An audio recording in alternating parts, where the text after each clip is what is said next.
Dah beli dengan kita orang punya ground sheet tapi belum lagi tahu cara pemasangan.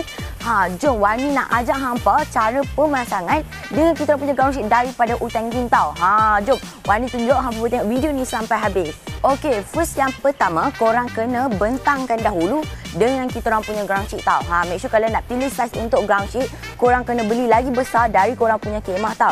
Yang macam Wani tengah pegang ni adalah untuk saiz 240 x 240. So korang bentangkan dia saja.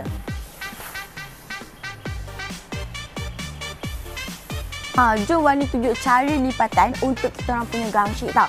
So bila korang dah pasang korang punya ground sheet dan korang letak kemah, and then first yang pertama, step yang pertama korang angkat saja flash ground sheet korang macam ni. Dan orang panggil ni adalah lipat sampan. And then korang buat macam ni. Bila korang dah buat macam ni, and then korang kepit lah.